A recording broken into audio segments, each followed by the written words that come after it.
매월 두 번째 주일에는 성경적 가치관에 관한 말씀을 드리고 있습니다.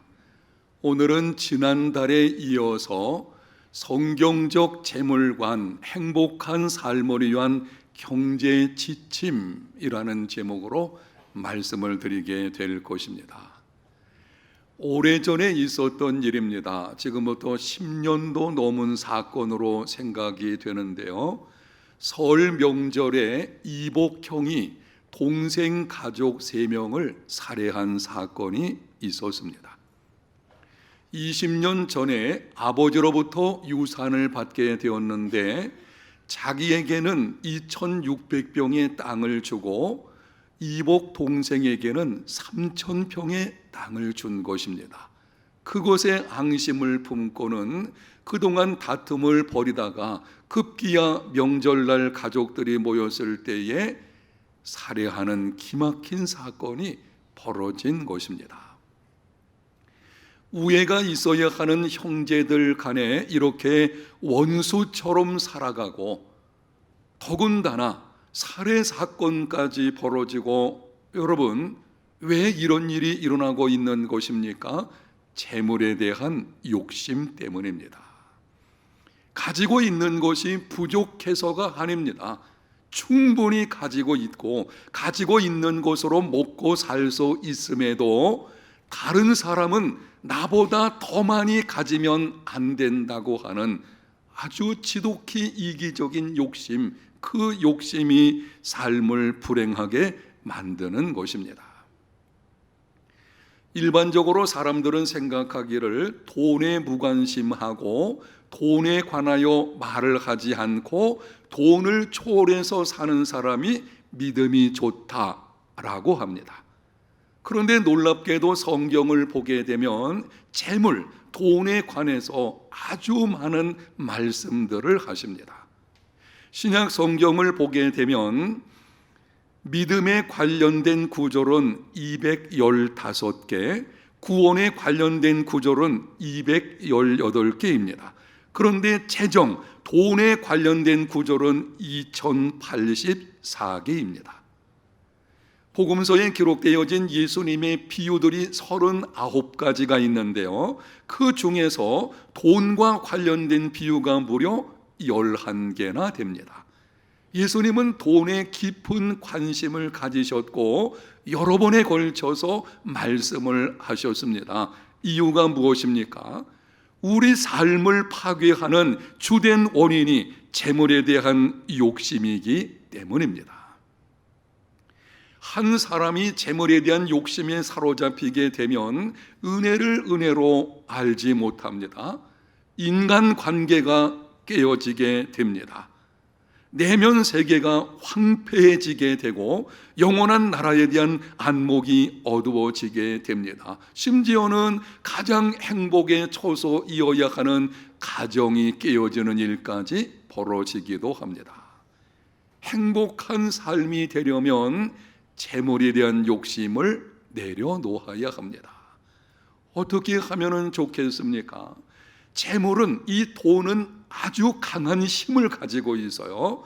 실질적인 능력을 발휘하는 것을 보게 됩니다. 그 재물로부터 자유하는 삶이 되려면 어떻게 해야 하겠습니까? 행복한 삶을 위한 경제 지침, 성경에서 말씀하는 성경에 근거한 행복한 삶을 위한 경제 지침들이 있는데 그것을 몇 가지 여러분들에게 말씀을 드리게 될 것입니다. 오늘과 다음번에 걸쳐서 7가지를 말씀드리게 될 것인데 오늘은 2가지만 말씀을 드리겠습니다. 행복한 삶을 위한 경제 지침 첫 번째, 재물, 돈에 대한 왜곡된 견해를 바르게 하라. 왜곡된 견해는 왜곡된 믿음을 낳고 왜곡된 믿음은 왜곡된 삶을 낳습니다. 재물에 대한 왜곡된 견해는 무엇입니까? 재물에 대한 바른 성경적인 가치관을 가져야 되는데 이게 세상 속에서 왜곡되어 버리는 것입니다. 그 왜곡된 견해가 무엇인가 하면 돈은 복의 표시요 가난은 저주의 표시로 생각하는 것입니다. 많은 돈을 가지는 것은 하나님께 복을 받은 것이고 가난은 하나님의 축복에서 제외된 삶이라고 하는 것입니다. 이렇게 왜곡된 견해에서 나타난 현상이 기복신앙과 번영신학이라는 것입니다. 기복신앙은 하나님의 은혜에 대한 응답으로서의 신앙생활을 왜곡하여 현세적인 복을 받고자 하는 조건으로서의 신앙생활을 하는 것입니다. 쉽게 말씀을 드리면 은혜를 공로로 바꾸는 것이 기복신앙입니다. 우리가 하나님께 예배하고 찬송하고 기도하고 헌금 드리고 이 모든 신앙생활은 그리고 주어진 삶 속에서 하나님의 뜻대로 살기 위해서 애쓰고 이 모든 것들은 이미 하나님께서 우리에게 베풀어 주신 은혜의 감사로 이루어지는 것입니다. 은혜에 대한 응답으로서의 신앙생활입니다. 이게 성경적인 것입니다. 그런데 그것이 왜곡되어 가지고 내가 이런 신앙생활을 통해서 하나님께로부터 복을 얻어내야 되겠다, 신앙생활이 조건이 되어버리는, 하나님을 내가 원하는 것을 얻기 위한 도구로 사용하는, 이게 잘못된 것이고요. 기복신앙이 이런 것입니다. 번영신학이란 재정적인 축복을 항상 하나님의 뜻이라고 믿으며 신앙이 자기들의 물질적 부를 증가시킨다고 믿는 신학입니다. 재정적인 축복을 받는 것, 물질적인 풍요함을 누리는 것, 우리를 향한 하나님의 절대적인 뜻이다. 그래서 우리의 신앙생활은 반드시 물질적인 부를 가져오게 될 것이다. 인본주의 사상에서 나온 반성경적인 신학입니다. 성경은 그렇게 말씀하지 않습니다. 성경은 재물의 긍정적인 면과 부정적인 면을 함께 말씀을 합니다. 여러분이 신구약 성경을 쭉 읽어보게 되어지면 재정, 돈에 관해서 성경은 두 가지 측면을 언급을 하게 되는데요. 하나는 긍정적인 면에서 언급을 하는 데가 있고 다른 곳에서는 부정적인 면으로 언급을 합니다. 먼저 긍정적인 면에서 말씀을 드리면 성경은 물질적인 부요함을 하나님께서 주시는 복이라고 말씀합니다. 하나님께서 아브라함에게 복을 주셔서 큰 부자가 되었습니다. 집에서 길리고 연습한 사람 318명 정도나 있을 정도로 거부가 되게 만들어 주셨습니다. 하나님께서 이삭에게 복을 주시되 흉년의 때에 100배의 복을 받게 되었습니다. 요백에 복을 주실 때에 고난이 지난 이후에 물질적인 복을 갑절이나 주셨습니다. 예수님은 물질적으로 부요한 여자들이 자신을 섬기는 것을 기쁨으로 받아들이셨습니다. 예수님의 제자 아리마대 사람 요셉과 니고데모는 많은 재산을 가진 부자였습니다. 성경은 재물을 많이 갖는 것이 하나님의 선물이요 축복이라고 말씀합니다. 동시에 성경은 부요함의 부정적인 면도 말씀을 합니다. 예수님께서 말씀하셨습니다. 누가복음 6장 24절 화 있을진저 너희 부요한 자여 너희는 너희의 위로를 이미 받았도다. 누가복음 18장 25절 낙타가 바늘 끼로 들어가는 것이 부자가 하나님 나라에 들어가는 것보다 쉬우니라. 아니 예수님의 말씀을 들어보게 되면 완전히 부자는 정말 천국에도 못 갈 것처럼 이렇게 생각이 들 정도로 강하게 경계하시는 것을 볼 수가 있습니다. 부요한 여자들의 섬김을 기쁨으로 받으셨던 예수님께서 왜 이렇게 말씀하시는 것입니까? 많은 재물이 신앙생활에 심각한 걸림돌이 될 수 있음을 경계하시는 것입니다. 한쪽에서는 부요함을 하나님이 주신 축복이라고 말씀을 하고, 다른 쪽에서는 그 부요함이 신앙생활에 심각한 걸림돌이 될 수 있다, 이렇게 말씀을 하시거든요. 여러분, 성경은 이 두 측면을 함께 말씀하시기 때문에 재물의 많고 적음에 축복의 기준을 두어서는 안 되는 것입니다. 두 측면을 성경에서 분명히 말씀하시기 때문에 부요함을 하나님의 은총에 대한 절대 보증으로 여기거나 가난을 하나님의 은총에서 제외된 것으로 여기지를 말아야 합니다. 많은 것을 가진 것은 특별히 하나님께서 복을 주신 것이고, 가난한 삶은 하나님의 은총에서 멀어진 삶인 것처럼 이런 방식으로 생각하는 것은요, 이건 비성경적인 것입니다. 그러면 어떻게 살아야 되겠습니까? 오늘 본문 17절에 말씀을 합니다. 네가 이 세대에서 부한 자들을 명하여 마음을 높이지 말고 정함이 없는 재물에 소망을 두지 말고 오직 우리에게 모든 것을 부이 주사 누리게 하시는 하나님께 두며, 정함이 없는 재물에 소망을 두지 말고 오직 하나님께만 소망을 둔 삶이 되시기를 축복합니다. 하나님이 주시는 것들보다 하나님을 복으로 삼으십시오. 이게 바른 성경적인 믿음이에요.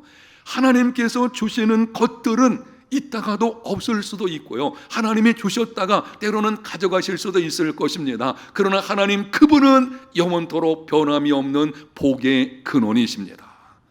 그래서 지혜로운 사람은 하나님을 복으로 삼고, 어리석은 사람은 하나님이 주시는 것들만 복으로 삼습니다.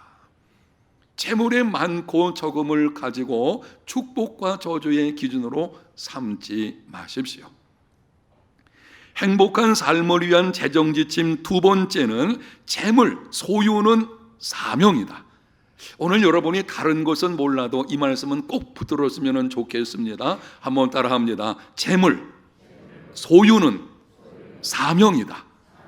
사람들이 재물과 관련해서 가지고 있는 네 가지 착각이 있는데요, 재물을 가지게 되면 이런 일이 있게 될 것이다 라고 하는 착각하는 것들이 있어요. 첫 번째는 재물을 많이 가지면 교양 있는 사람이 된다는 착각입니다. 세상을 보게 되면 이 착각 속에 살아가는 사람들이 있습니다. 많은 재물을 얻은 후에 마치 자기가 무슨 상류 사회에 속한 것처럼 생각해서 그렇지 못한 사람들을 무시하는 것이죠. 자기는 많이 가졌으니까 교양 있는 사람인 척하고, 가난한 사람들은 배우지 못한 마치 무식한 사람처럼 이렇게 취급하는 것을 보게 되는데요, 이게 착각이고요, 잘못된 것입니다. 교양과 재산은 별개입니다. 재물이 많다고 해서 귀족인 채 하지도 말아야 할 것이고, 가난하다고 해서 비굴해서도 안 될 것입니다. 두 번째는 자신을 의인으로 생각하는 착각입니다. 내가 이렇게 많은 재물을 얻기까지 하나님께서 복을 주셨으니 나는 다른 사람보다 더 나은 사람이 틀림이 없다. 내게 어떤 문제, 내게 잘못한 죄 같은 것이 많이 있다면 하나님께서 이런 복을 내게 주실 수가 있겠나, 이렇게 생각하는 것이 요게 착각인 것입니다. 이 착각 증세가 더 심해지게 되면 불의한 방법으로 재물을 모으고 나서는 하나님께서 축복하셨다, 엉뚱한 말을 하는 것입니다. 하나님은 결코 불의한 방법으로 복을 주시는 분이 아니십니다.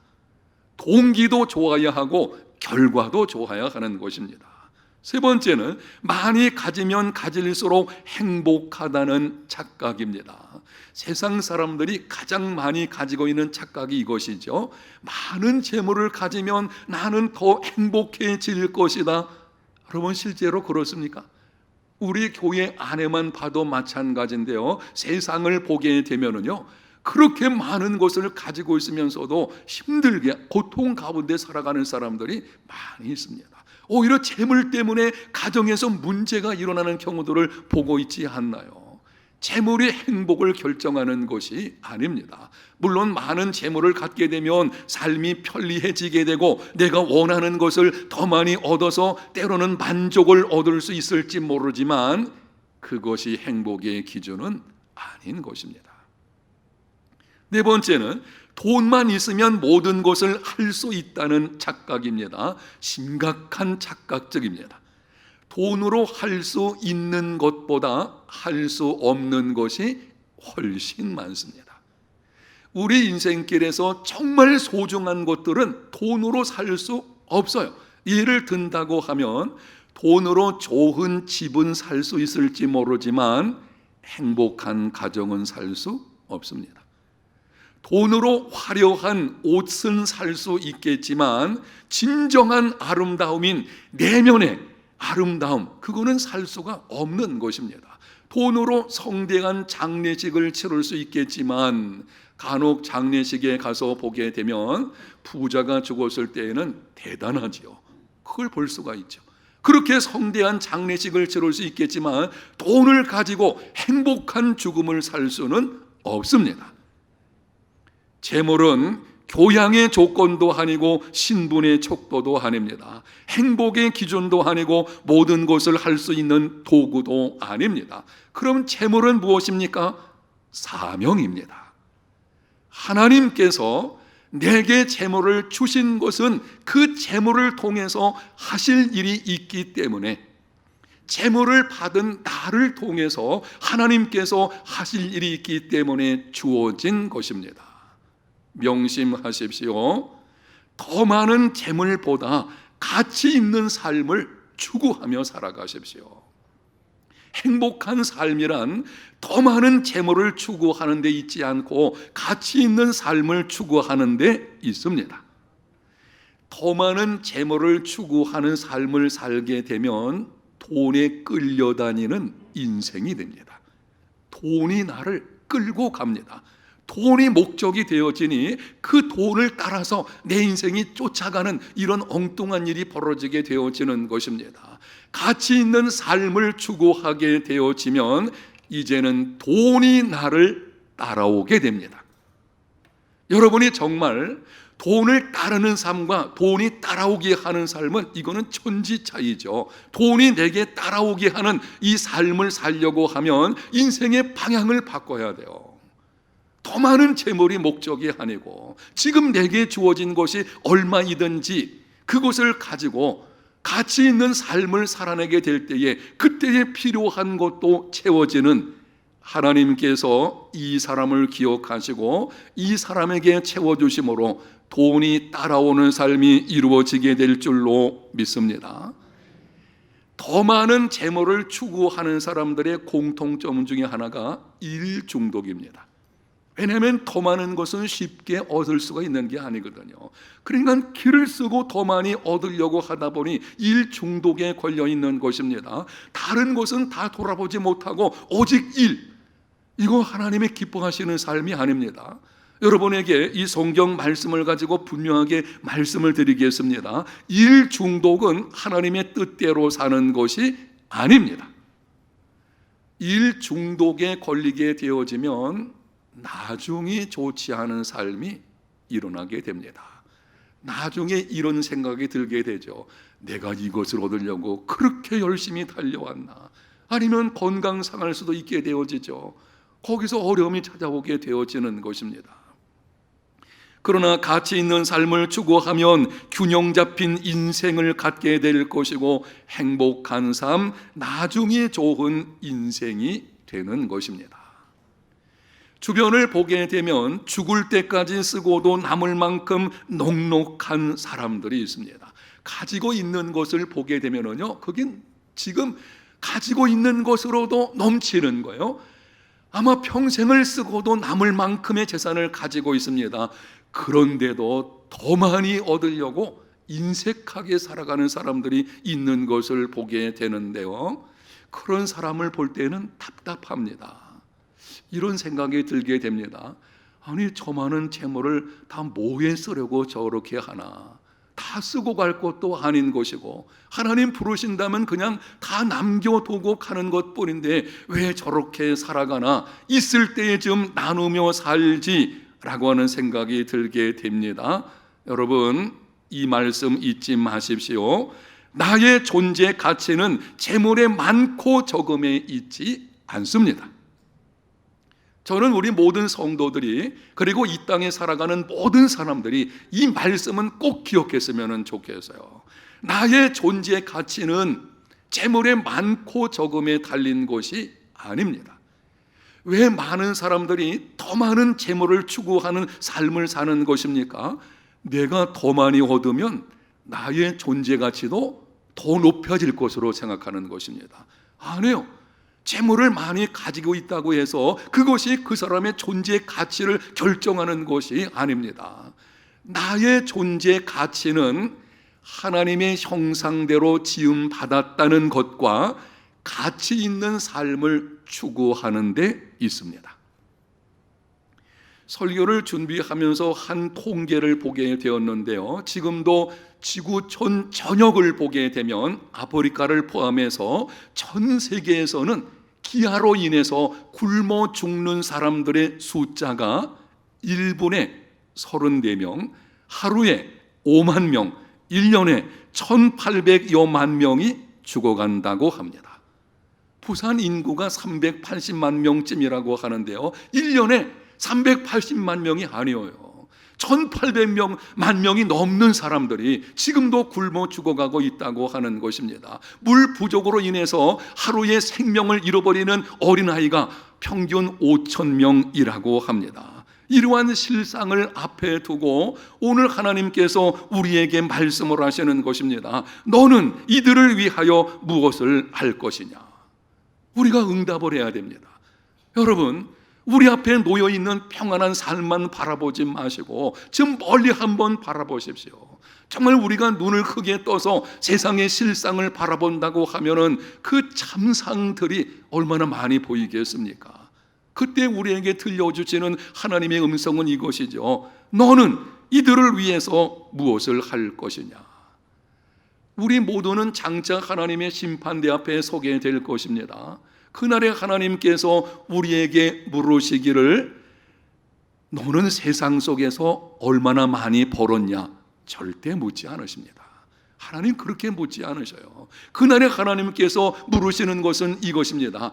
내가 너에게 준 것으로 너는 무엇을 하다 왔느냐?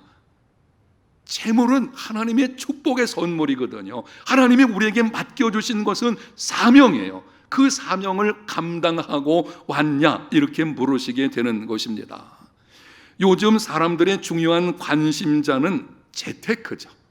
이거는 요즘뿐 아니라 인간이 살아가는 동안은 이 재테크가 참 중요시하게 되는 것을 볼 수가 있습니다.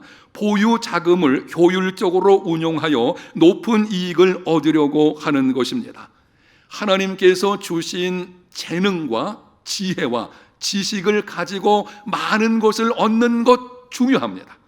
저는 우리 해운대 제일교회 모든 성도들이 하나님이 내게 주신 재능과 은사와 지식과 지혜 이런 것을 통해 재테크를 잘해가지고 풍요로운 삶이 되시기를 축복합니다.